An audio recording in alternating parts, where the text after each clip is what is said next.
नमस्कार मेरे प्यारे साथियों, एक बार फिर से आप सभी का हार्दिक स्वागत है maths at your finger tips पर। मैं हूं आपका अपना दोस्त विजय मौर्य।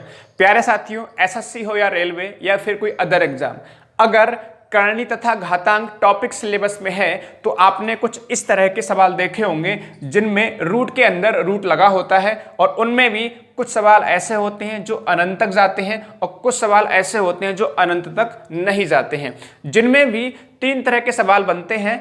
एक ऐसा सवाल जिसमें प्लस का साइन लगा होता है, दूसरा सवाल इस तरह का जिसमें माइनस का साइन लगा होता है और तीसरा टाइप के सवाल ऐसे जिनमें गुणे का साइन लगा होता है। इन सभी सवालों को कैसे करके आप विद इन 5 सेकंड सॉल्व कर सकते हैं, साथ ही साथ बिना पेन भी इन सवालों को, बिना पेन इस्तेमाल किए इन सवालों को कैसे करके सॉल्व करते हैं, इन सभी पर हम आज की छोटी सी वीडियो में चर्चा करेंगे। यदि आपको वीडियो पसंद आए तो लाइक कीजिएगा, ज़्यादा से ज़्यादा अपने दोस्तों के साथ में शेयर कीजिएगा और कमेंट करके भी बताइएगा। तो मेरे प्यारे साथियों, चलिए स्टार्ट करते हैं आज की वीडियो। तो सबसे पहला सवाल जो आप देख पा रहे होंगे, इसमें रूट लगा हुआ है। रूट के अंदर 12 plus root 12 plus root 12 plus root 12, ये इनफाइनाइट यानी अनंत तक जा रहा है। तो इस तरह के क्वेश्चंस को सॉल्व करने का सबसे आसान तरीका ये है कि हम जो भी संख्या में यहाँ पर दे रखी होती है इसके हम फैक्टर करते हैं। और फैक्टर करने के लिए आप देख पा रहे होंगे, इसका फैक्टर एक तो बन सकता है 1 इंटू 12 और दूसरा बन सकता है 3 इंटू 4। ठीक है, 12 को या तो 1 इंटू 12 लिख सकते हैं या फिर 3 इंटू 4 लिख सकते हैं। अब हमें इन दोनों में से कौन सा फैक्टर इस्तेमाल करना है, कौन से फैक्टर्स इस्तेमाल करने हैं, इस पर हम ध्यान देते हैं। हमें ध्यान रहे कि हम ऐसे फैक्टर्स लेते हैं जिनके बीच में एक का अंतर आ जाए। जैसे 3 और 4 के बीच में एक का अंतर आएगा, इसमें हमें एक का अंतर नहीं आएगा 1 और 12 में, इसलिए हम ऊपर वाले फैक्टर्स नहीं लेंगे। मतलब जब भी इस तरह के क्वेश्चन सॉल्व करेंगे तो हमें ऐसे दो गुणनखंड लेने होते हैं जिनके बीच में एक का अंतर आता है।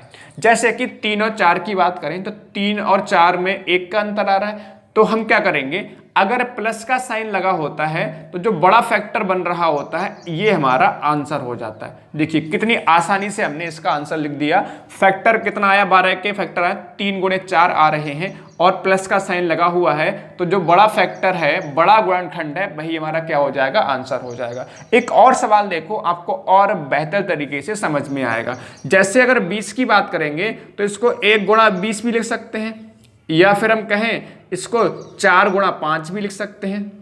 लेकिन हमने ये वाले फैक्टर्स नहीं लेने हैं क्योंकि इनमें एक का अंतर नहीं बन रहा है।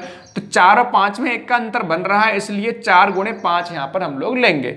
अब यहाँ पर प्लस का साइन लगा हुआ है सवाल में, तो जो बड़ा वाला फैक्टर है, बड़ा वाला गुणनखंड है, वही हमारा क्या होगा, आंसर होगा। यानी कि आप कह सकते हो 4 और 5 में कौन सा बड़ा है, 5 बड़ा है, तो आंसर कितना हो जाएगा, 5। बात सबको समझ में आ रही होगी। ऐसे यहां पर अब अगर माइनस का साइन लगा होता है तो क्या करते हैं, तो भी हम सेम प्रोसेस अप्लाई करेंगे। जो भी संख्या दे रखी होगी, 6 यहां पे दे रखा है, आप देख सकते हैं, तो 6 के हम फैक्टर करेंगे तो इसको 1 गुणा 6 लिख सकते हैं या फिर हम कह सकते हैं 2 गुणा 3 लिख सकते हैं। लेकिन हमारा अगर 1 और 6 की बात करें तो इनके बीच में अंतर कितना आएगा, 5 का आएगा। और हमें अंतर चाहिए 1 का, यानी 1 गुणे 6 हम यहाँ पर नहीं लेंगे, हम 2 गुणे 3 लेंगे क्योंकि इन दोनों में 1 का अंतर आ रहा है। अगर 1 का अंतर आ रहा है तो अगर माइनस का साइन लगा होता है, जो छोटा फैक्टर होता है, छोटा गुणनखंड होता है, वही हमारा क्या होता है, आंसर होता है। यहाँ पर 2 और 3 में 2 छोटा है, इसलिए इस सवाल का आंसर कितना हो गया, 2। इसी तरह से बिल्कुल सेम सवाल है, root 72 minus root 72 minus root 72, इस तरह से अनंत तक हम लोग जा रहे हैं। तो यहाँ पर भी एक तो फैक्टर बन सकता है 1 गुणे 72 बन सकता है, और भी बहुत सारे फैक्टर बन सकते हैं। आप देखोगे तो 36 दूनी 72, 2 गुणे 36 भी बन सकता है। ऐसे ही आपका 3 गुणे 24 भी बन सकता है। इस तरह के बहुत सारे फैक्टर्स बन सकते हैं, लेकिन हमें कौन से फैक्टर लेने हैं, 2 जिनके बीच में कितने का अंतर आए, जिनके बीच में कितने का अंतर आ जाए, 1 का अंतर आ जाए। मतलब यहाँ पर 8 गुणे 9 लिख सकते हो या 9 गुणे 8, बात एक ही है। 1 का अंतर आएगा, दोनों में घटा के देखेंगे तो 8 और 9 में 1 का अंतर आ जाएगा। अब यहाँ पर माइनस का साइन लगा है तो छोटा वाला फैक्टर यानी कि 8 इस सवाल का आंसर हो जाएगा। अगर प्लस प्लस लगा होता तो बड़ा फैक्टर यानी कि 9 आंसर होता। तो मुझे उम्मीद है प्लस और माइनस वाले सवाल आपको यहाँ पर समझ में आ गए होंगे। अब जो दूसरा थर्ड टाइप के जो सवाल है उनमें मल्टीप्लीकेशन का साइन लगा है यानी गुणे का साइन लगा होता है रूट के अंदर रूट लगाते हुए। तो दो कंडीशन है इसमें, एक तो अनंत तक जा रहे हैं और दूसरा अनंत तक नहीं जा रहे हैं। तो ध्यान से सुनिएगा, बहुत ही बेहद आसान तरीका बताने जा रहा हूं, बहुत ही शानदार ट्रिक है, आप इसमें पेन का भी इस्तेमाल नहीं करोगे। देखो जो भी संख्या दे रखी है, अगर मल्टीप्लाई का साइन है बीच में, देखो यहाँ पर मल्टीप्लाई का साइन लगा हुआ नहीं है लेकिन आप समझ सकते हो कि यहाँ पर गुणा माना जाएगा, यहाँ पर भी गुणे का साइन माना जाएगा, यहाँ पर भी गुणे का साइन माना जाएगा और अनंत तक हम लोग जा रहे हैं। अगर ऐसा कोई फॉर्मेट बने, मल्टीप्लाई का साइन लगा हो बीच में और अनंत तक हम लोग जाते हैं, तो जो संख्या लिखी रखी होती है वही हमारा आंसर हो जाता है, वही हमारा आंसर हो जाता है। तो कितना बेहद आसान सवाल, कितना आसान सवाल है, आप पेन का भी इस्तेमाल नहीं करोगे। और ये नहीं है कि ये सवाल एग्जाम में पूछे नहीं जाते हैं, आप इतिहास उठा के देखोगे तो हर एक सवाल इस तरह का पूछा गया होगा, हर एक एग्जाम में इस तरह के सवाल पूछे गए होंगे। तो प्यारे साथियों, अगले सवाल पर चलना चाहेंगे। √2 इंटू √2 इंटू √2 अनंत तक जा रहे हैं, इनफाइनाइट तक जा रहे हैं। तो बिल्कुल सेम प्रोसेस, यहाँ पर जो संख्या दे रखी है वही हमारा क्या हो जाएगा, आंसर हो जाएगा। बात सबको समझ में आ रही?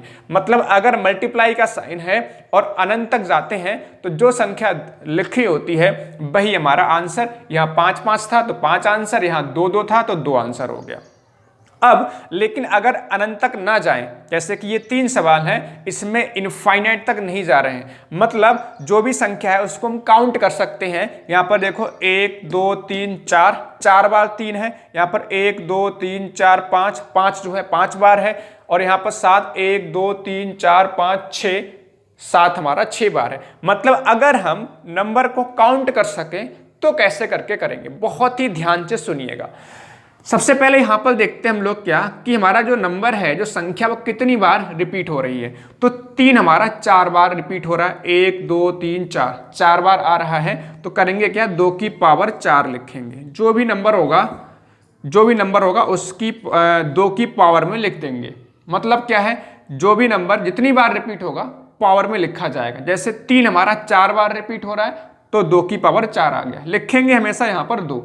ठीक है, 5 बार होता तो 2 की पावर 5 आता, अगर 6 बार होता तो 2 की पावर 6 आता, तो 2 की पावर 4 होता कितना है, 16 होता है। इतना हम लोग सॉल्व करने के बाद जो भी नंबर हमारे पास सवाल में दे रखा है, तो यहाँ पर 3 दे रखा है, तो 3 की पावर में क्या करेंगे, जो भी हमारे पास हम सॉल्व करने के बाद यहाँ पर आया है 16 आया है, तो 16 में से 1 कम करके और अपॉन में 16 ही लिख देंगे। मतलब 3 की पावर 15/16 इस सवाल का आंसर होगा।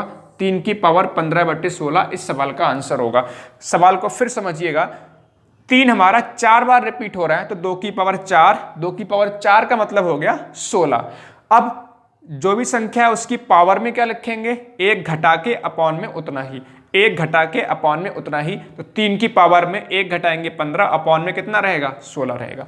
एक और सवाल देखो, यहाँ पर 5 कितनी बार रिपीट है, 1 2 3 4 5, 5 बार आ रहा है, तो 2 की पावर 5, 2 की पावर 5 होता है 32, 2 की पावर 5 होता है 32। अब 32 क्या करेंगे, 32 का जो भी संख्या दे रखी है, 5 दे रखा है, 32 में से 1 घटाएंगे 31 और अपॉन में 32, मतलब सेम रहेगा, यानी कि 5 की पावर 31/32 इस सवाल का आंसर हो जाएगा। एक और सवाल आपके सामने दिखाई दे रहा होगा, ये 7 की बात कर रहे हैं। 7 कितनी बार रिपीट है, 1 2 3 4 5 6, 7 6 बार है, यानी 2 की पावर 6 लिखेंगे, और 2 की पावर 6 का मतलब होता है 64। ठीक है, 32 दूनी 64, तो 2 की पावर 6 होता है 64। अब क्या करेंगे, 7 लिखेंगे, यहां से घटाएंगे 63 हो जाएगा, और अपॉन में कितना लिखा जाएगा, सेम 64, यानी 7 की पावर 63/64। तो ये सवाल भी आपको अच्छे समझ में आया होगा। प्यारे साथियों, एक और सवाल देखते हैं। इस तरह का सवाल भी आपके एग्जाम में पूछा जा चुका है। सवाल कुछ इस तरह से, रूट के अंदर रूट लगा हुआ है और यहाँ पर 3 3 बार बार आ रहा है, अनंत तक जा रहे हैं, जबकि इक्वल दे रखा है, इक्वल में 3 की पावर x - 5, तो x का मान पूछा गया है। तो इस तरह का क्वेश्चन कैसे करके सॉल्व करेंगे आइए देखते हैं। सबसे पहले इसको हमें सॉल्व करना है और इसका तरीका मैंने आपको बता रखा है। अगर हम लोग अनंत तक जाते हैं और मल्टीप्लाई का साइन लगा हुआ है, गुणा हो रही है और रूट के अंदर रूट लगा हुआ है, तो जो भी संख्या होती है वही हमारा क्या होता है, आंसर होता है। मतलब अगर हम इसको सॉल्व कर रहे हैं तो हमारा 3 आंसर हो जाए, क्योंकि 3 हमारा बार बार आ रहा है और अनंत तक जा रहे हैं, तो 3 इसका हो गया। इक्वल में कितना दे रखा है, 3 की पावर x माइनस 5। अब यहां पर 3 है यानी पावर में 1 कहलाएगा आपका। एक कंडीशन होती है, अगर आधार समान होता है, अगर आधार समान होते हैं तो इनकी पावर्स भी आपस में बराबर होती हैं। मतलब 3 यहां पर आधार है और दोनों इक्वल हैं, तो क्या होगा, पावर्स भी आपस में बराबर होंगी। मतलब 1 बराबर कितना होगा, यहाँ पर x माइनस 5 होगा। तो यहाँ पर x बराबर अगर निकालोगे तो आपका 1 प्लस 5 हो जाएगा, यानी कि 6 इस सवाल का आंसर होगा। x is equal to 5 plus 1 is equal to कितना हो गया, 6 इस सवाल का आंसर हो जाएगा। तो इस तरह का सवाल भी बहुत इंपॉर्टेंट है, कई एग्जाम्स में पूछा जा चुका है। तो उम्मीद है ये सभी सवाल जो हमने आज की वीडियो में डिस्कस करे हैं आपको समझ में आ गए होंगे। अगर सभी सवाल समझ में आ गए, वीडियो पसंद आई है तो लाइक कीजिएगा और कमेंट करके अवश्य बताइएगा, और ज़्यादा से ज़्यादा इस वीडियो को शेयर भी करिएगा। सभी साथियों का धन्यवाद। हंसते रहिए और मुस्कुराते रहिए।